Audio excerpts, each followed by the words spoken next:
Singapore जो चाहिँ 40 वर्ष अगाडि भोकमरीको देश थियो, अहिले एकदमै पावरफुल नेसनमा कन्भर्ट भइसकेको छ। जापान वर्ल्ड वार 2 को एन्डमा अमेरिकाले जापानलाई ध्वस्तै पारिदिएको थियो, अहिले उठेर एकदमै अहिले अर्थतन्त्रको तेस्रो स्थानमा आएको छ। त्यसपछि अब युनाइटेड स्टेटको त भन्नै परेन, वर्ल्ड वार 2 पछि पावरफुल नेसनमा कन्भर्ट भइदियो। अब साथीहरू, यो वर्ल्डमा चाहिँ 790 करोड मान्छेहरू रहेका छन्, जसमा 140 करोड इन्डियामा रहेको छन् र 140 करोड नियरली चाइनामै रहेको छन् भनेर मानौँ। अहिले अपडेट भएको छैन हालसालै। 140 + 140 गर्दा 280 करोड मान्छे चाइना र इन्डियामा मात्र रहेका छन्।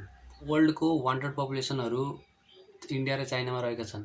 अब जति धेरै पपुलेसन भयो त्यति धेरै निडहरूको वान्ट हुन थाल्छ, त्यति धेरै मान्छेले गुड्स र सर्भिसेसहरू माग्न थाल्छ।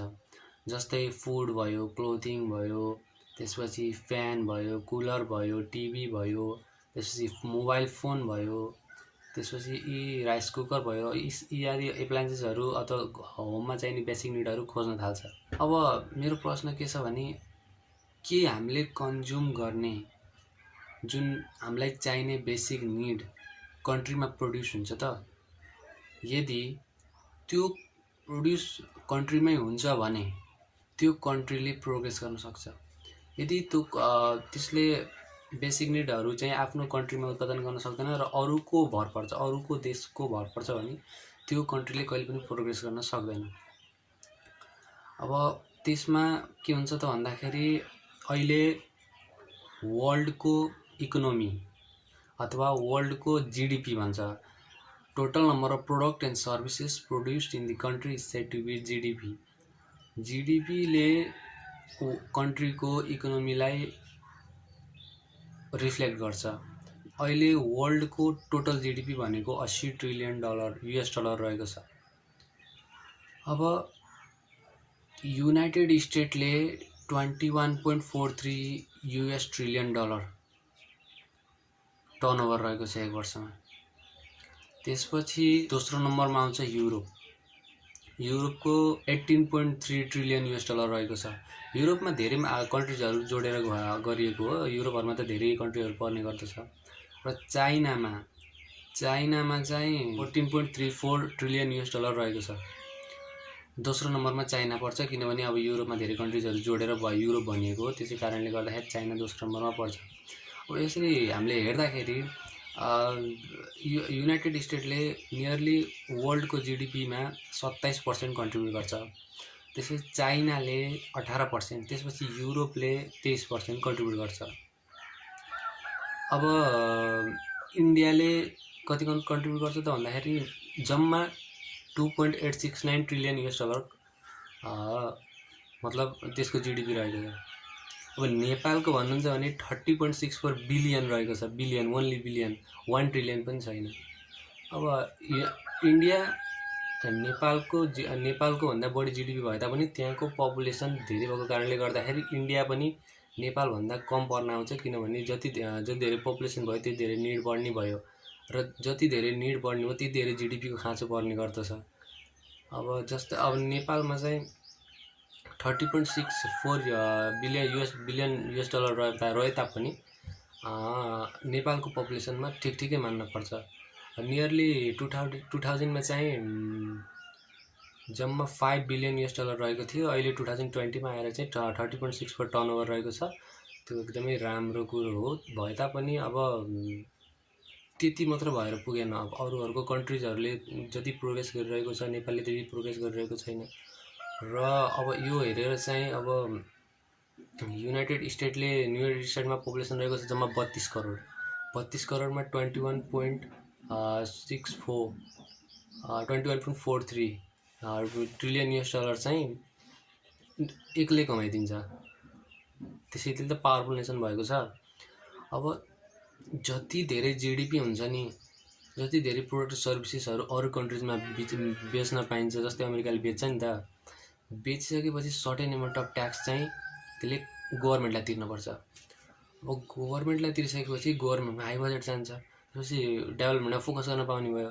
बजेट गइसकेपछि त्यो कन्ट्री चाहिँ पावरफुल हुन्छ। अब आउँछ युनाइटेड स्टेट कसरी पावरफुल छ त भन्दाखेरि, अब तपाईँहरूलाई थाहा नै छ हामीले बेसिक निडहरू अब जस्तै अब एप्पल छ होइन, एप्पल, त्यसपछि युएससित चाहिँ माइक्रोसफ्ट छ, त्यसपछि गुगल छ, त्यसपछि टेस्ला छ, त्यसपछि जेनरल मोटर छ, त्यसपछि फोर्ड छ।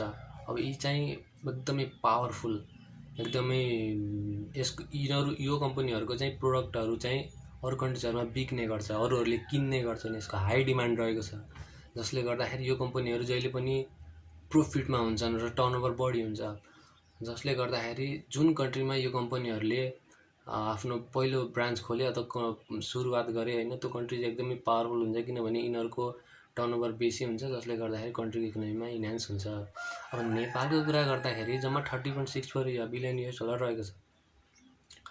अब नेपालमा नाम चलेको अब भनेको त्यही विनोद चौधरीको चौधरी ग्रुप भन्ने हो।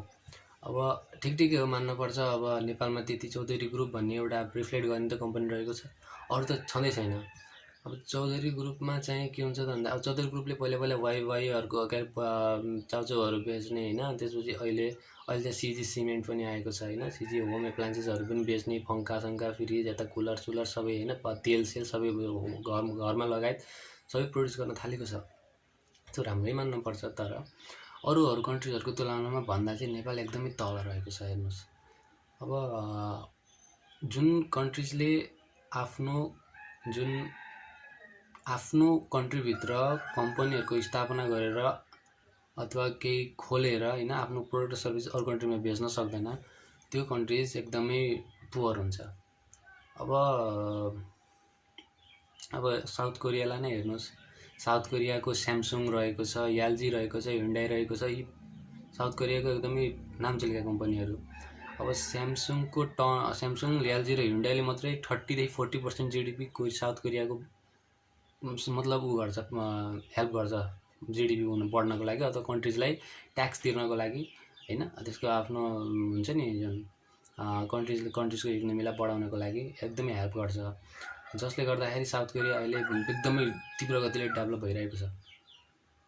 अनि त्यसपछि स्यामसङको त अब मैले भनिहालेँ। स्यामसङको के हुन्छ त भन्दाखेरि अब अहिले चाहिँ नेपालमा चाहिँ अब मोबाइलहरू रहेको छ होइन, स्यामसङले मोबाइल मात्र बनाउँदैन नि, स्यामसङले के बनाउँछ त भन्दाखेरि अझै के अरे सिप बनाउँछ, त्यसपछि इन्सुरेन्स कम्पनी रहेको छ स्यामसङको, त्यसपछि बिग मोटर पार्टहरू पनि बनाउने गर्छ।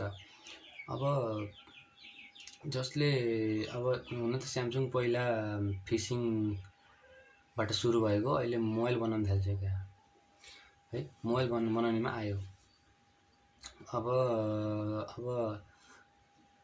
हामीले के सोच्न पर्छ भन्दाखेरि अब कन्ट्रिजहरू कसरी डेभलप गर्ने त भन्दाखेरि जुन हामीले कन्ज्युम गर्छौँ नि, हामीलाई बेसिक निडहरू चाहिन्छ, त्यो कम्पनीहरू नेपालमै उत्पादन गर्नु पर्यो, आत्मनिर्भर हुनु पर्यो होइन।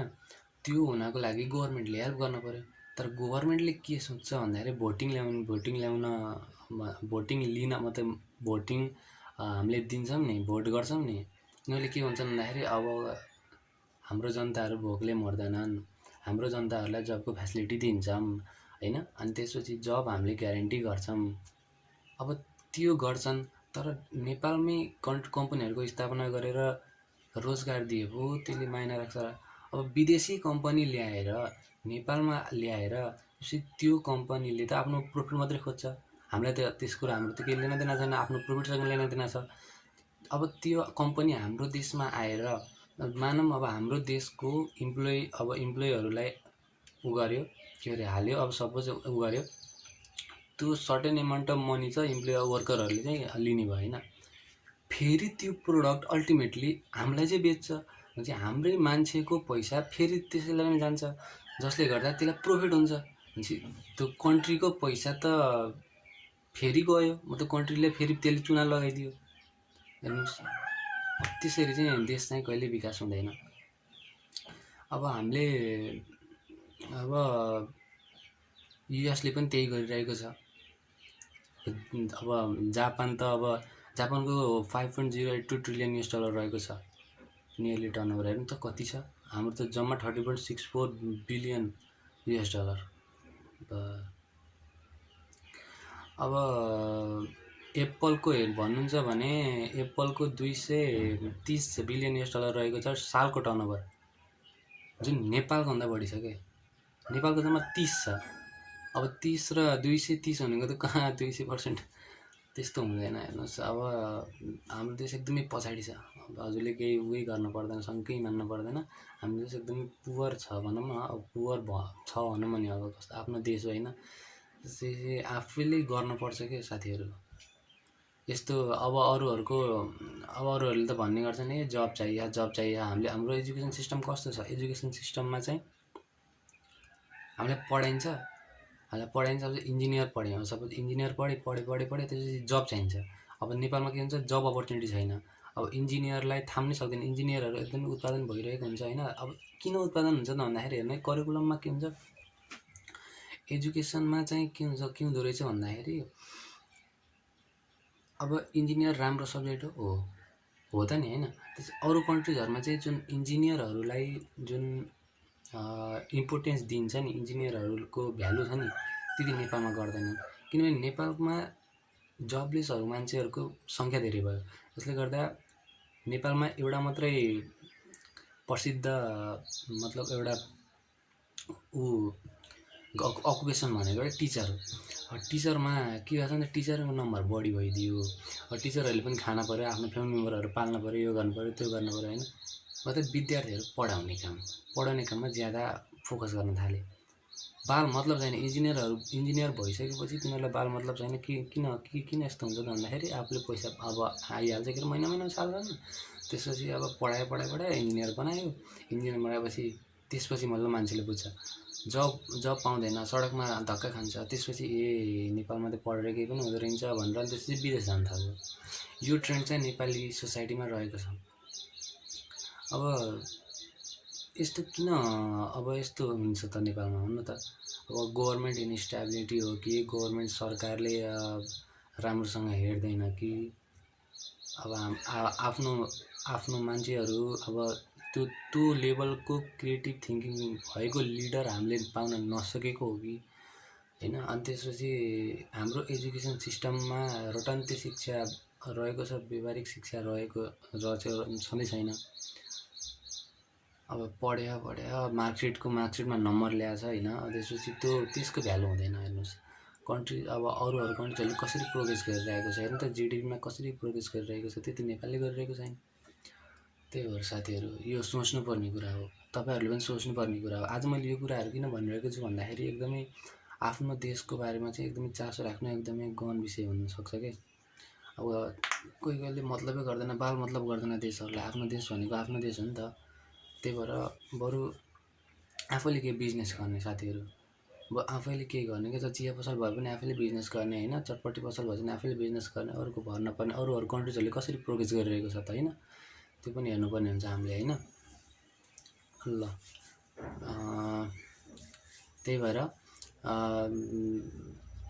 अब मैले यति नै भन्न चाहन्छु साथीहरू। अब अर्को भिडियोमा चाहिँ मैले चाहिँ एउटा अर्को रोचक विषयमा केही एउटा बनाउँछु, अनि त्यसपछि हजुरहरूले हेर्नु होला होइन।